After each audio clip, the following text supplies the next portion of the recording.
bueno, nos llama la atención, lo que nos gusta hacer es buscar ese calorcito, ¿no? Sea tomando un cafecito, sea dentro de las cobijas o tal vez con el novio, la novia, bueno, en fin. Quiero darles la más cordial bienvenida después de haber realizado esta pequeña dinámica con cada uno de ustedes. Sí, vamos a revisar hoy un poquito más acerca de lo que es esa conservación, esa preservación del patrimonio. Para ello vamos a realizar, ¿no?, una introducción mediante un video acerca de la conservación de este patrimonio tan importante. Bueno, el video no es de aquí de Ecuador, el video es realizado con base al patrimonio cultural de México. ¿Y por qué has elegido este país? Bueno, México, al igual que España, es uno de los países de habla hispana que más ha cuidado o ha hecho más énfasis en el ámbito de la protección, del mantenimiento, de la conservación, de la restauración del patrimonio cultural que tiene el país. En algún momento veía alguna entrevista, algunos documentales de personajes de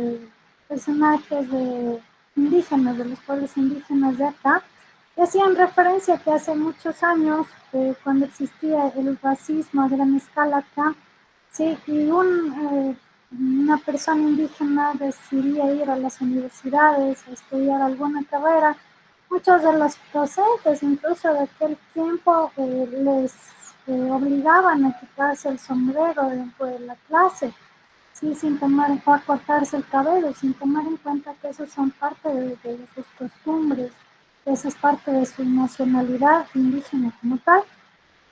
Entonces mencionaban estos personajes que al viajar a México, por ejemplo, a seguir una maestría o en aquel tiempo a seguir algún curso, sí, en cambio en México las personas querían ser indígenas, porque allá es bastante apreciado el tema de la cultura, de la identidad. Sí, entonces estas personas al viajar a México, al regresar aquí a Ecuador, pues nunca más se sacaron su sombrero ni se cortaron el cabello o querían ocultar ser indígenas, ¿no? Entonces, con base a esto, como les mencionaba, vamos a ver una pequeña introducción acerca de lo que es esto de la conservación del patrimonio.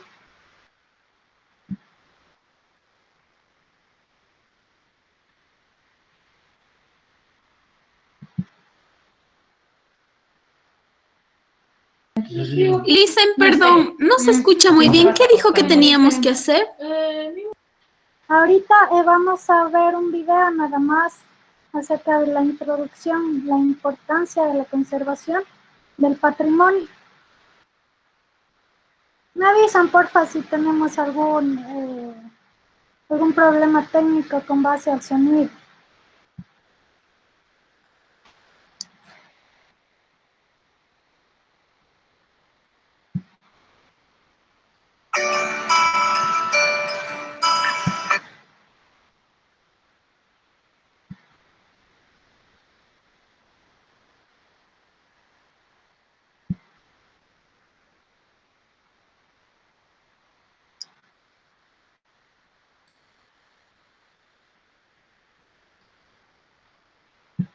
Ahí sí ven mi pantalla, ¿verdad?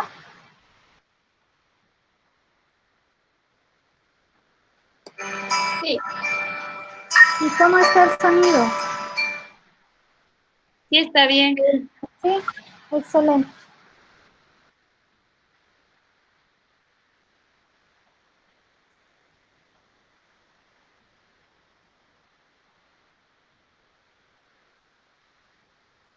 Yo creo que el patrimonio cultural existe donde existen los seres humanos. Es parte de nuestra naturaleza social y creativa. Entonces el patrimonio está por doquier y se convierte en histórico cuando le damos esta valoración a través del tiempo. El patrimonio cultural está presente a donde quiera que vamos. A veces lo percibimos y a veces no, pero conforme vamos adquiriendo gusto por el patrimonio cultural, empezamos a notarlo. Como todo requiere una preparación y una sensibilización. Patrimonio cultural e histórico se encuentra en muchas partes. Primero tenemos que considerar que el patrimonio existe tangible e intangible. Entonces, muchas veces es patrimonio las piezas arqueológicas, las esculturas, los espacios arquitectónicos, pero también los libros, los documentos, las costumbres, las fiestas populares, los platillos típicos, las ciudades también son patrimonio histórico. Que está en la calle, que está en las casas, que está en la tradición familiar, en la receta de la abuela, digamos, en la forma de hablar, en la expresión de la persona. En tradiciones, en costumbres, en nuestra comida, en nuestras acciones. Creo que todo es patrimonio cultural. Muchas veces estas piezas no pertenecen a un museo, no se pueden colocar en un museo. Entonces, se tienen que dar espacios y también consideraciones, porque ¿cómo vamos a poner una ciudad como patrimonio cultural dentro de un museo? Es la misma ciudad. ¿Y cómo la vamos a conocer? Pues viviéndola. Puedes estar en un centro histórico, en el centro de la ciudad, en el centro coloquialmente se llaman zócalos de un pueblo mágico y encontrar cosas patrimoniales. Si tú volteas a la derecha, a lo mejor te encuentras a un inmueble hermoso que te cuenta la historia de tu comunidad, ¿no? Cuando salimos a la calle, sobre todo en ciudades que tienen muchos años de permanencia, como la Ciudad de México, la historia permea por todos lados, ¿no? En el nombre de las calles, por ejemplo, que ya en sí tienen una historia, esta nomenclatura citadina de los héroes, de los personajes importantes, de los hechos históricos. Entonces realmente convivimos por todos lados con la historia. Yo incluiría a los acervos personales. Esos acervos personales pueden llegar a convertirse en acervos patrimoniales cuando se donan a instituciones públicas o privadas. Entonces yo creo que el patrimonio se encuentra en todos lados. Bueno, obviamente como historiadora yo puedo tener una visión más amplia o integral de la importancia de estas colecciones personales que se conservan.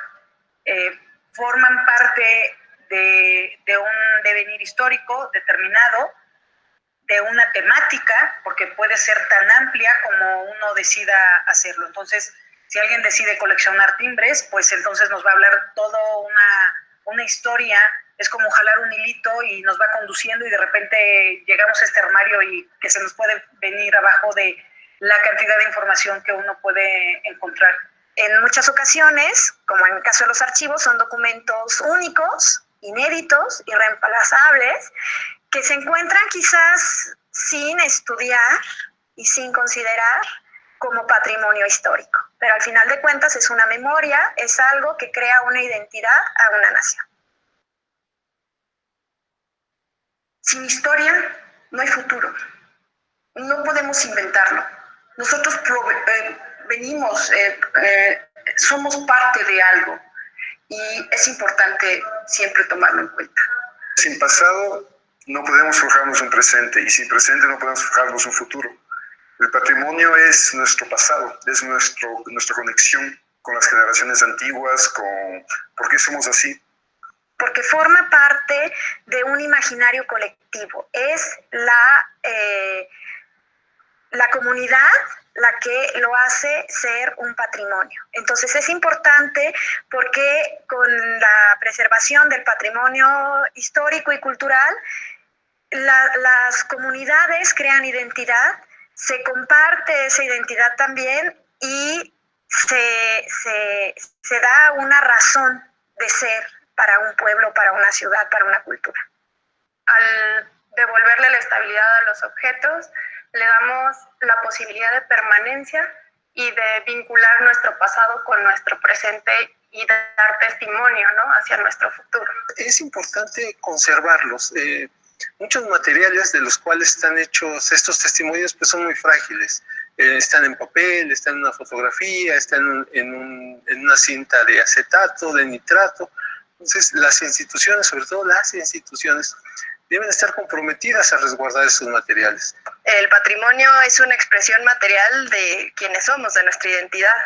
Yo creo que si como experimento cambiáramos la palabra patrimonio por identidad, nadie dudaría por qué conservar esto que nos hace quienes somos.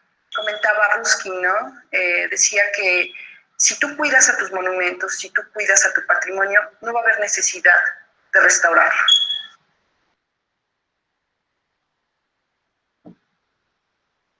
Yo creo que básicamente el objetivo final de cualquier restaurador es alargarle la vida a los bienes culturales.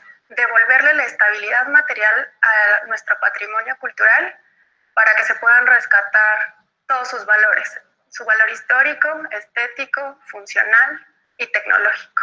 Proteger el patrimonio, parar el deterioro de las obras y transmitir esas obras, ese testimonio al futuro. Nuestra labor es conservar este legado en lo material. En él está el espíritu de nuestra nación, el espíritu de nuestra historia, el espíritu de nuestras familias antiguas, y por eso nuestra labor es fundamentalmente preservar esta memoria. Hacer una valoración adecuada del bien cultural, reconocer sus valores específicos y en base a eso hacer una propuesta integral de conservación. El fin es preservar la memoria histórica y garantizar su trascendencia. O sea, que esto no nada más se quede en nuestra generación, sino que sea accesible a futuras generaciones. Punto número 1, la mayor preparación posible. ¿Esto por qué? Porque si no sabemos qué hay, pues no sabemos qué vamos a cuidar o qué debemos cuidar. Un proyecto integral de conservación debe contemplar la interdisciplina. La interdisciplina es muy valiosa. Pluridisciplinario, en primer lugar. Tener un acercamiento integral. Ahí nos apoyan las ciencias, la física, la química o las ciencias sociales. Lo primero que debe contemplar es un conocimiento profundo de la colección, del área destinada al equipamiento del taller, de los recursos tanto financieros como humanos. Una vez que tienes este entendimiento integral del objeto, haces una propuesta de conservación específica para ese objeto. Y bueno, esta propuesta tiene que apegarse a los códigos de ética que la profesión nos pone. Hay básicamente 3 niveles de intervención, como te decía al principio, que es la preservación, la conservación y la restauración. Tiene que ir en todos los niveles. Por una parte, el contenedor, o sea, el inmueble donde esté albergado, que cuente con todas las condiciones idóneas, tanto de regulación de temperatura como de humedad, como el propio espacio donde está instalado, que no haya peligros latentes a su alrededor. La medida de preservación, que es el control ambiental, básicamente hay que cuidar 2 factores, que es la humedad relativa y la temperatura. Con esto alargamos la vida del ítem. Esto nos permite ganar tiempo y la colección nos espera para aplicar todos los procesos que siguen, que no necesariamente son rápidos. Entonces, si un proceso, por ejemplo, de conservación o restauración lleva años, necesitamos que el bien cultural nos espere. Se requieren de materiales de alta tecnología. ¿Esto por qué? Porque la interacción entre los materiales de guarda y conservación de los objetos y de los bienes culturales y estos, se establece una relación física y una relación química, y estos materiales para hacer guardas, para hacer cajas, para hacer embalajes, deben de cumplir con requerimientos de ser amables para el bien cultural y a la vez no tener una interacción química negativa con este. Garantizar un espacio de almacenamiento adecuado, estantería adecuada, contenedores libres de ácido, guardas también libres de ácido, todo lo que tiene que ver con, pues sí, con la integridad física del objeto. El proyecto integral también implica medidas de conservación posteriores, que son vitales para que la obra no llegue al extremo de su intervención de restauración, porque eso ya es como en medicina una operación. Pudimos haber como sociedad detenido su deterioro y no lo hicimos. Yo garantizaría en segundo lugar la conservación Y por último, pasaría a la restauración, que esa sí implica una intervención directa al bien cultural y va a afectar el ítem a nivel químico. Después de la intervención tienes que hacer una propuesta de conservación preventiva que el custodio del bien cultural debe de seguir para que la conservación realmente llegue a un largo plazo, no solamente sea una intervención material del momento. Junto con el diagnóstico de un experto que guíe nuestra labor para poder integrar dentro del equipamiento la capacitación, que es fundamental, la elaboración de un diagnóstico y de un plan de conservación y restauración, y después el monitoreo de los trabajos del personal que se fue capacitando para que vayan tomando confianza en el uso, manejo y alcance de las técnicas que van a aplicar. Yo creo que también la facilidad de tener los mejores recursos tecnológicos del momento, ¿no? Yo creo que eso nos ayuda a tener un proyecto integral completo. Y siempre tener en cuenta el cronograma y un presupuesto, porque toda restauración implica un costo que siempre hay que tener en mente y que sea realista la propuesta. ¿Qué va a pasar después con la obra? Si la restauramos sin entender dónde va a ir la obra, cómo va a ser expuesta, una obra de escultura, un convento, a qué va a servir, tenemos que entender todo el entorno para que la obra, una vez restaurada, viva y sea útil para la sociedad y tenga otra vez una función. Tener todas las herramientas necesarias para justificar su conservación y las debidas inversiones que se tengan que realizar para garantizarlo a generaciones, en la conservación a generaciones futuras.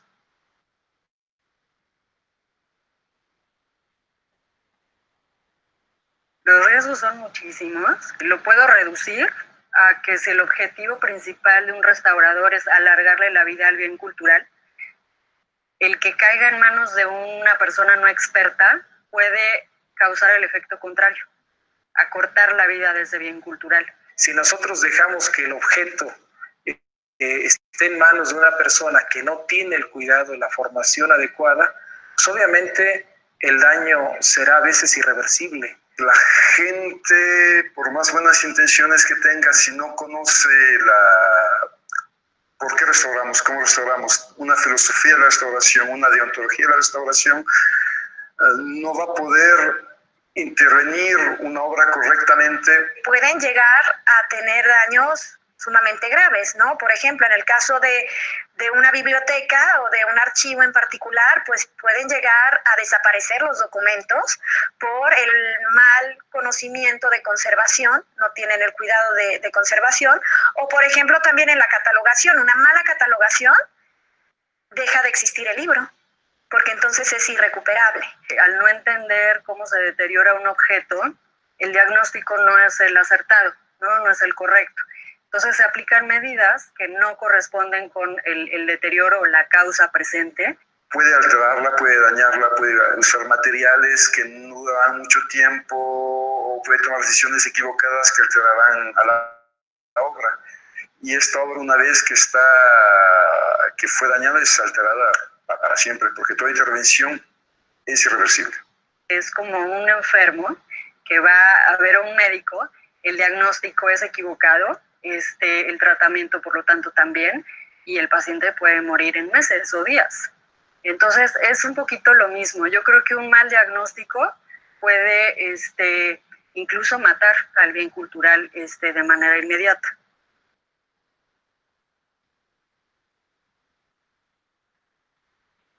La responsabilidad social es muy grande. Tenemos la responsabilidad de generar este vínculo de nuestro pasado con nuestro futuro, ¿no? Con nuestro presente. Si nosotros no mantenemos vivas tradiciones, costumbres, nuestro patrimonio tangible, intangible, corremos el riesgo de perder identidad.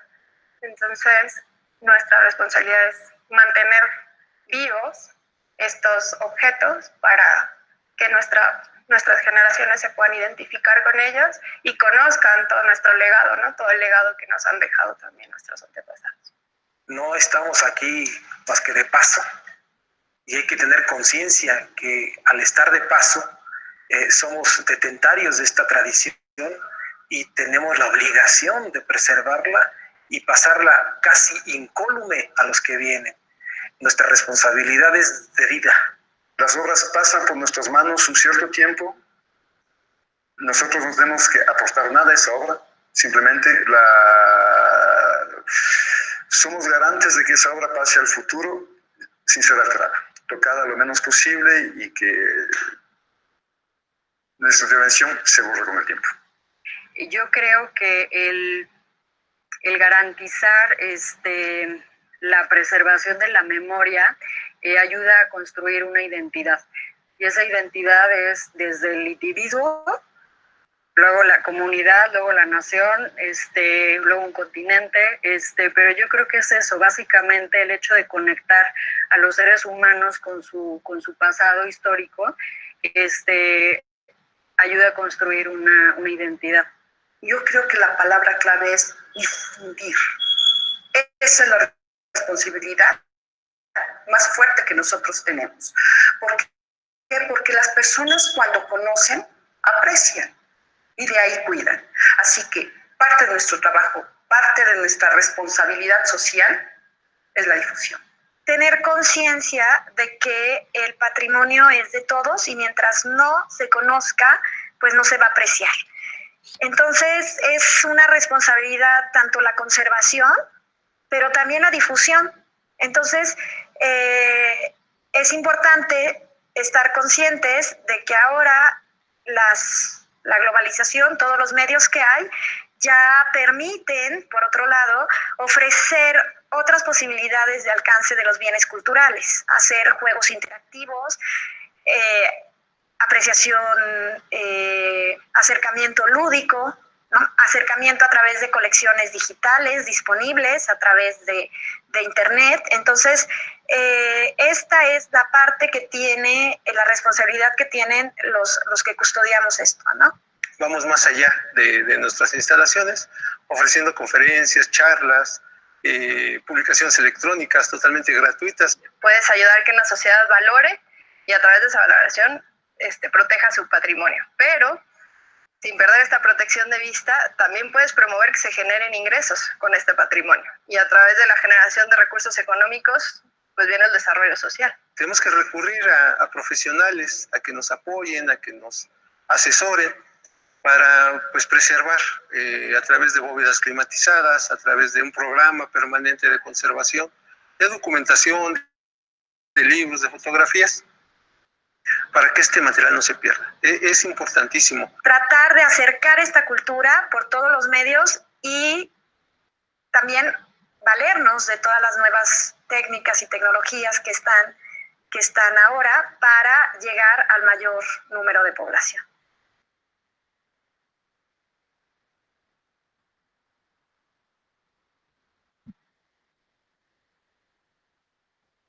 Chicos, ¿qué les ha parecido el video? ¿Me pueden decir que hace todo lo que pudieron observar? Bueno, en el video nos explicaron la importancia de lo que existan organismos y personas que velan por el cuidado del patrimonio, y que de igual forma, si en algún caso llega a caer en manos equivocadas, pues podemos perder todo lo que tenemos hasta ahora. Entonces las futuras generaciones no podrían apreciar lo que alguna vez nos dieron nuestros antepasados. Muy bien, muchas gracias por su intervención, señorita. Continuamos, por favor, señor Valencia. ¿Qué me podría dar a conocer con base al video? ¿Cuáles fueron esos términos que más se utilizaron dentro del video? Bueno, se marcó mucho la importancia de lo que es la conservación y el cuidado de lo que es todo lo que es patrimonio cultural, y la importancia de que este tiene, ya que es representativo de un territorio, de una cultura. Entonces nos explica o hace mucho énfasis en la importancia que tiene para su cuidado, y que debe ser mantenido y organizado correctamente. no darle un mal uso ni tampoco aprovecharse o destruir un patrimonio que es característico de una cultura. Excelente, muy bien. Muchas gracias, señorita. ¿Puedo dar yo? Sí, por favor, señorita Romero. Bueno, a mí me pareció muy importante cuando dijo sobre la difusión. Y es cierto, porque si conocemos, podríamos protegerlo y no hubiera necesidad de repararlo ni nada de eso. Y más que nada es nuestro. Y como dice, en vez de llamarlo patrimonio, sino identidad, la gente se daría cuenta de la importancia y eso nos ayudaría como cultura. Nos regaríamos por el mundo sintiéndonos que nuestra cultura es el pilar de, de, nuestro, de nuestra generación por el momento. Por ejemplo, con la cultura otavaleña a mí me agrada mucho porque a pesar del tiempo sigue floreciendo, no se pierde. Y yo creo que va más en este sentido el video. Y me gustó mucho eso de la identidad. Muy bien, muchas gracias por su intervención, señorita Romero. Señorita Petinos. A ver, Lice.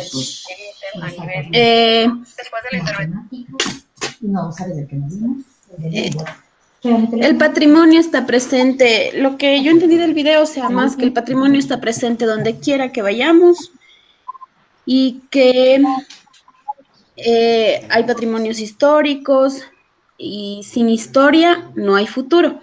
O sea, somos parte de algo. Sin pasado no hay futuro. El patrimonio es nuestra identidad. Y si nosotros cuidamos a los monumentos, no hay la necesidad de restaurarlos. Cuidar todo nuestro patrimonio. Y tomando en cuenta las medidas de conservación del patrimonio. Eso, Liz. Muy bien, muchas gracias por su intervención, señorita Petinos. Ok, una vez que hemos observado el video, ¿sí? Nos da a conocer algunos conceptos o bueno, menciona algunas veces, sí, algunas palabras muy importantes dentro de lo que es la protección de ese patrimonio. En el video pues podemos escuchar, sí, palabras como la preservación, la conservación, la restauración y el mantenimiento del patrimonio cultural. En este sentido, nos daban a conocer acerca de cuál es el tratamiento que se le debe dar tanto al patrimonio cultural material, patrimonio cultural inmaterial, ¿sí? De dicho esto, les voy a compartir la pantalla, ¿sí? Para ver un poquito más a fondo cada una de estas palabras que se repitieron muchas veces en el video.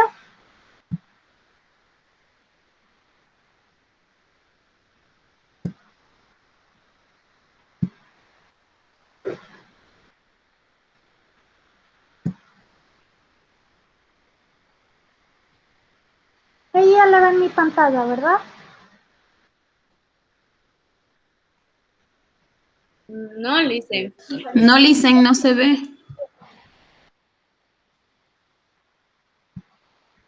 Ahí.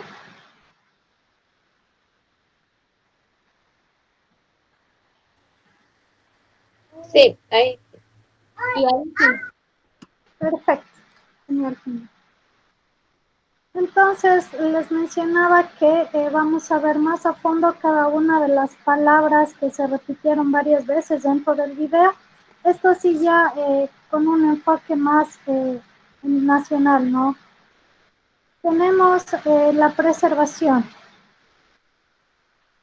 Pero antes de ello, vamos a ver de qué se trata esta protección del patrimonio cultural.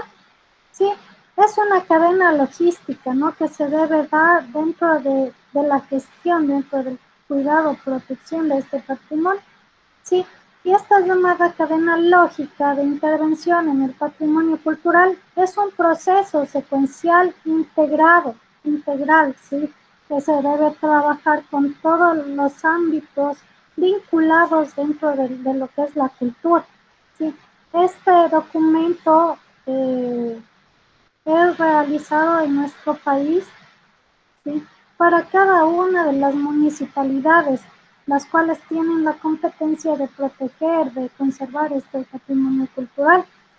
Y como podemos ver acá nos menciona también que cuyo orden viene determinado por la lógica y la metodología científica y el valor del bien, ¿sí?, del bien patrimonial, cultural, material e inmaterial. En la disciplina de la restauración existen 4 grados de intervención a este patrimonio. Uno de ellos es la preservación, como vamos a ver a continuación, la conservación, la restauración y el mantenimiento. Vemos que la preservación constituye el conjunto de medidas cuyo objetivo es prevenir, ¿sí?, prevenir el deterioro de los bienes. Antecede a las intervenciones de conservación o restauración, procurando que las alteraciones se retarden lo más posible e implica el realizar operaciones continuas que buscan mantener al monumento en buenas condiciones por medio de la investigación. Aquí tenemos la primera parte de este proceso de la protección del bien patrimonial, material e inmaterial. Vamos a la segunda fase ahora, que es la conservación. ¿De qué se trata la conservación? Por favor, si me ayuda con la lectura, la señorita Dávalos, aún está en la clase. No, no está. Señorita Pepinos, por favor. Consiste en la aplicación de los procedimientos técnicos cuya finalidad es la de detener los mecanismos de alteración o impedir que surjan nuevos deterioros en un bien cultural material. Su objetivo es garantizar su permanencia. Muy bien, esta es la segunda fase, digámoslo así, del patrimonio cultural. Vamos, por favor, a la tercera fase de esta protección, ¿no?, en cuanto al patrimonio. Y vamos a la restauración como tal. Por favor, si me puede ayudar con la lectura, señorita Romero. A ver, dice, como grado de intervención se constituye por todos los procedimientos técnicos utilizados para restablecer la unidad formal y la lectura del bien cultural en su totalidad, respetando su carácter auténtico, sin falsearlo con el fin de devolverle su funcionalidad. Muy bien, muchas gracias, señorita Romero. Por favor, me ayuda con la lectura de la siguiente etapa, que es el mantenimiento. Señor Valencia, por favor.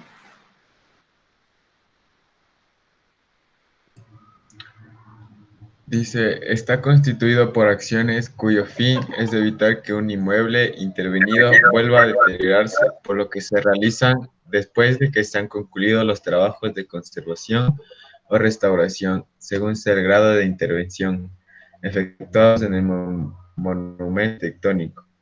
El mantenimiento, tratamiento para piedra, fuente, decreto de emergencia del patrimonio cultural. Todo lo señalado significa que el patrimonio se investiga, se protege, se conserva y restaura, para finalmente difundirse y someterse a procesos didácticos y de inclusión social a través de su uso en la...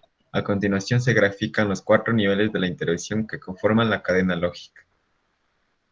Y está investigación, protección, sí, conservación y restauración, y difusión y didáctica. Correcto, sí. Esta cadena lógica, cómo se debe proteger el patrimonio cultural, material e inmaterial. Podemos ver que las dos primeras fases, ¿sí?, las dos primeras fases, la preservación y la conservación, nos están hablando de un mantenimiento, digámoslo así, preventivo, ¿sí? Cuidando el patrimonio, manteniéndolo, sí, como les mencionaba, digámoslo en el video, sí, evitando que este bien se dañe y tenga que haber una restauración, sí. Estamos hablando de una protección preventiva. Cuando pasamos a las dos siguientes fases, estamos hablando ya de la restauración y de un mantenimiento. Ya estamos hablando de una protección, digámoslo así, correctiva, cuando ya pues no hubo nada que hacer y se dañó un bien cultural, material, hablemoslo así, tuvo que llevarse a una restauración, a una operación quirúrgica, como habíamos visto en el video, por ejemplo. ¿Sí?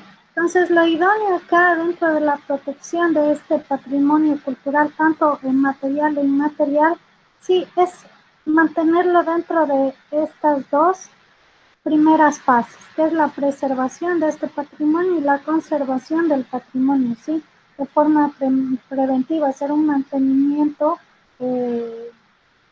a corto, mediano y largo plazo, sí, de manera preventiva, de manera planificada, para que no tengamos que recurrir a un mantenimiento correctivo, como les decía, y a llevarla a una operación, digamos, al patrimonio cultural.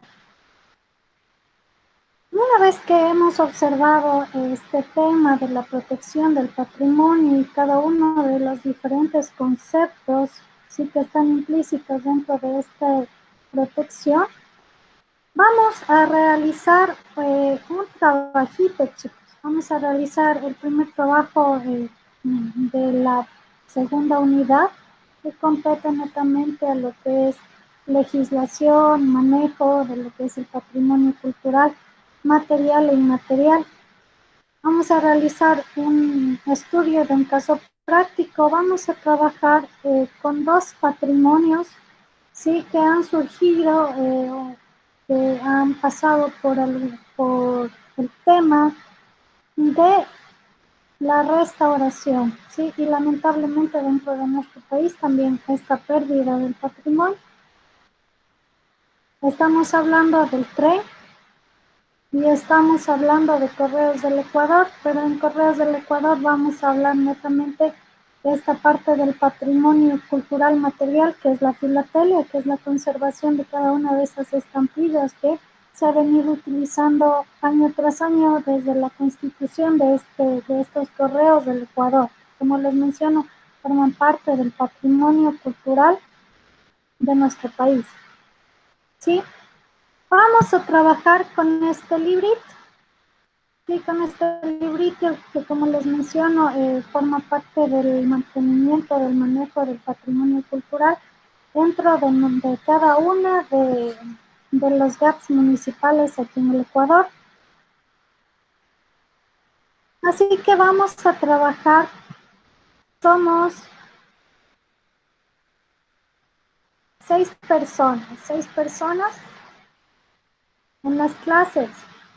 Sí, ahorita, bueno, están ausentes la señorita Bernal y la señorita Dávalos, ¿sí? Vamos a constituir 2 grupos y estos 2 grupos van a trabajar, como les mencioné, en cada uno de estos patrimonios.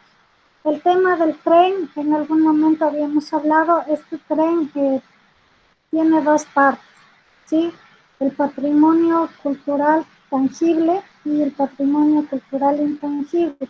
El patrimonio cultural tangible es el tren como tal, estamos viendo también el sistema vial de este tren, ¿no? Esa es la parte tangible del tren, pero también tiene una parte intangible, que como les mencionaba en algunos momentos, son aquellas memorias que se han venido dando en relación al tren. Sí, hemos visto también el tema de la danza, que forma parte también del tren, ¿no? De esta memoria histórica de cada uno de los pueblos de nuestro país.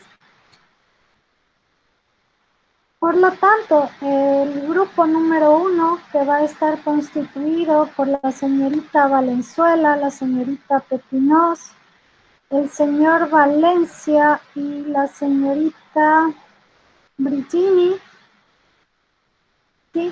Me van a hablar acerca de este patrimonio cultural, pero en la parte intangible de lo que es el tren. La señorita Romero y la señorita Dávalos me van a hablar, en cambio, de este patrimonio cultural tangible que es la colección de la filatelia con base a lo que es Correos del Ecuador. ¿Cómo vamos a hacer esto? Vamos al librito que ya les he cargado en la plataforma.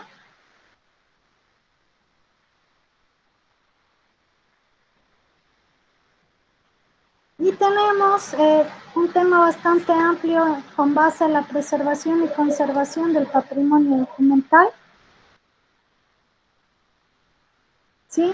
Está orientado al tema que nos va a dar la señorita Romero con la señorita Dávalos. ¿Sí? Van a leer todo este contexto de lo que significa esa conservación del patrimonio material. Sí, cómo se debería dar esa conservación de ese patrimonio material y cuál es la importancia que tiene dentro de nuestro país, ¿sí? Esto en cuanto al patrimonio material. Y más abajo tenemos el tema del patrimonio inmaterial, cómo debe darse este tratamiento, ¿no? Esta conservación del patrimonio cultural inmaterial.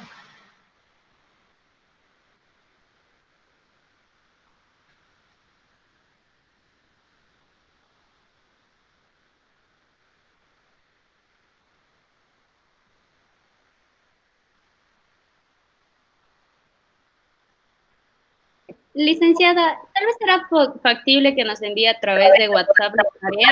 Lo que pasa es que su internet se está entrecortando, o no sé si es del mío y no logro entender la tarea. Sí, de hecho les voy a subir todo lo que les estoy dando a conocer ahorita a la plataforma. Sí, todas las instrucciones con base a la tarea. Lo que sí ahorita quiero constituir los grupos nada más. Sí, ahorita, bueno, como les había mencionado en el primer grupo, que es el patrimonio cultural inmaterial del tren, va a trabajar señorita Valenzuela, señorita Pepinós, señor Valencia y señorita Bernal. En el tema de lo que es el patrimonio cultural material, con base a las colecciones, que es la filatelia, va a trabajar la señorita Romero y va a trabajar la señorita Dávalos. Como les decía, en este documento que les he subido a la plataforma van a encontrar el tema de la conservación, sí, de cada uno de estos patrimonios, tanto el patrimonio cultural material e inmaterial. Ustedes van a leer esto y me van a dar a conocer cómo debe darse esa conservación de estos dos tipos de patrimonio que les acabo de mencionar.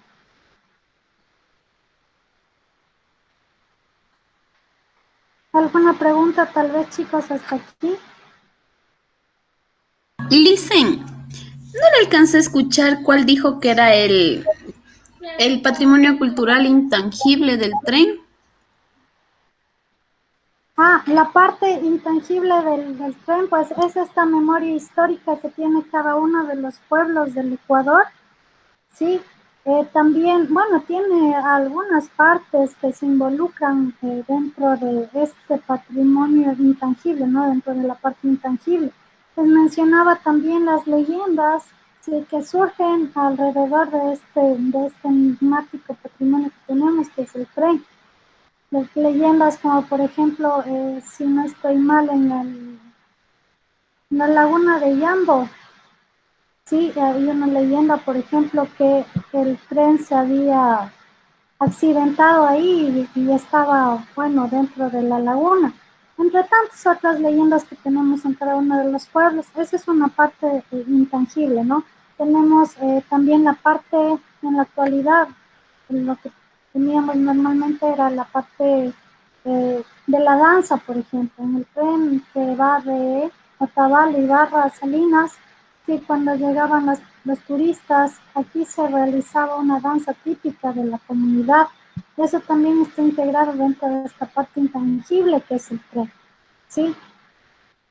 Como les digo, las leyendas, la danza, tenemos también esa memoria histórica del tren y cada una de las estaciones.